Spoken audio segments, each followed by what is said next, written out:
Back at SeaWorld Orlando for an unplanned day. This was an extra day added on, getting in early. It's 12:30. Closing in on 41,000.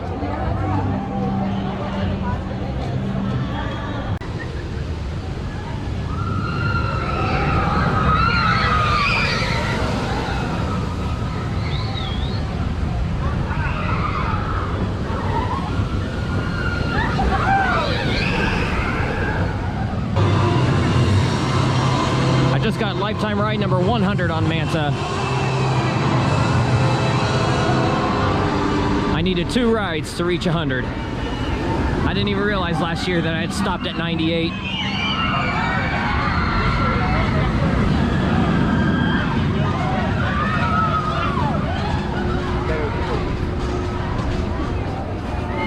A year in the making, but I got to 100. That is the 13th ride that I reached 100 laps on. And while you're over this section, you can see the groundwork being done on the new coaster. So when the new coaster's done, that's gonna look great going over it. I don't think there's gonna be any intertwining of track, but Manta never gets old. It's always been one of my favorites, still is. And even on a busy Sunday, line was not long at all. 5, maybe 10 minutes. And now it's about time to get my first ride on Pipeline.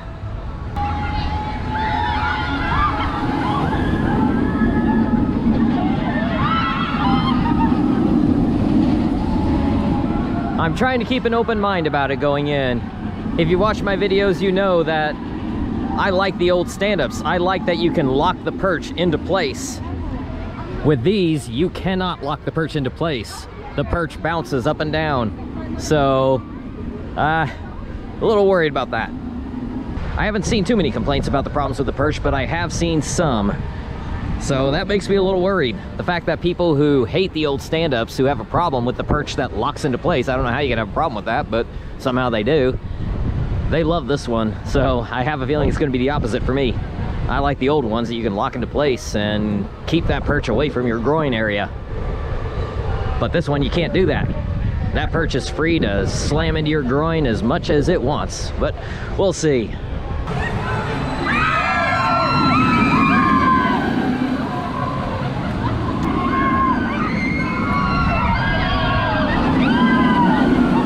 Pipeline the Nut Crusher. I mean, Pipeline the Surf Coaster. New credit number 45 on the year. And I will say I was partially correct. It is a nut crusher. It's not as bad as what I thought it could be, though. It is still what you think. You might want to wear a cup. If you don't, I think you'll still be all right, but just be prepared. The airtime is pretty cool. Whenever you go up into the air, when your entire body gets lifted up in the air, that is actually pretty cool. The problem is the landings. Ladies, this ride is for you. It's not as much for us guys, but it's not as bad as what I thought it could be. I'm kind of wondering if there might be a special technique that some guys just automatically do that causes them to not have any problems with it. But I would say a couple of those landings, yeah, I felt it downstairs. It wasn't like getting kicked in the groin, but almost. So my first impression, it is definitely not a top 4 coaster in the park. It is behind Mako, Manta, Icebreaker, and Kraken. I waited for the front row on my second ride. There's a little bit of a learning curve to what I was talking about with those landings. If you kind of point your toes will hit the floor before your groin smashes against the bicycle seat. But there's one thing that cannot protect against: this overbank.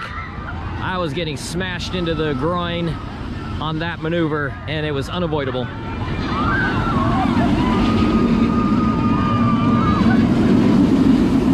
And that wasn't even on a landing.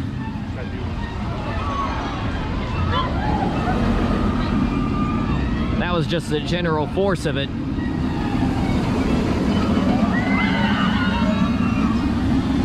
With the regular B&M stand-ups, you can get that perch down low enough so that on the positive forces, your groin isn't being pushed into the bicycle seat. But on that first overbank there, it's unavoidable because the seats move.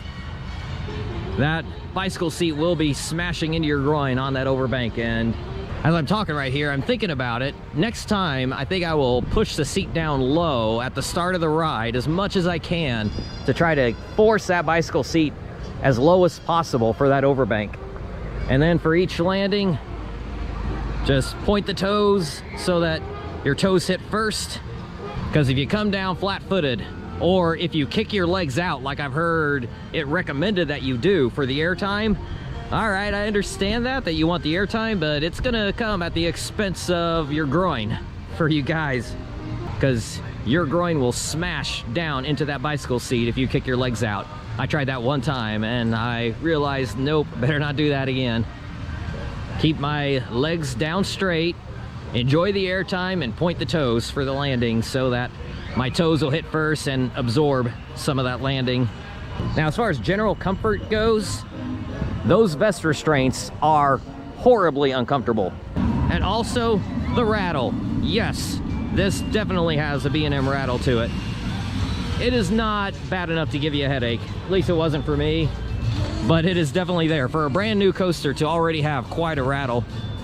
When you have a B&M rattle on a high-speed coaster, something that goes as fast as like Diamondback or Fury or Goliath at Six Flags Over Georgia, if those are rattling, that can be bad. This rattle isn't so bad because you're going slow enough, but it definitely rattles. Well, my final verdict in terms of B&M stand-ups, this will be my least favorite. If you've watched my videos, you know that I like the way B&M did the stand-up coaster in the past. I know I'm in the minority on that, but I just felt like that was done so much better. Being able to get the perch down low protects you so much better. There's no protection with this. And I like the intensity of the old ones. That's what stand-ups should be doing, I feel, is intensity. And the old ones are very intense. I like that about it. I like that about all of them. Even Georgia Scorcher and Vortex at Carowinds, which don't go very fast, they're not as intense. They're more intense than this,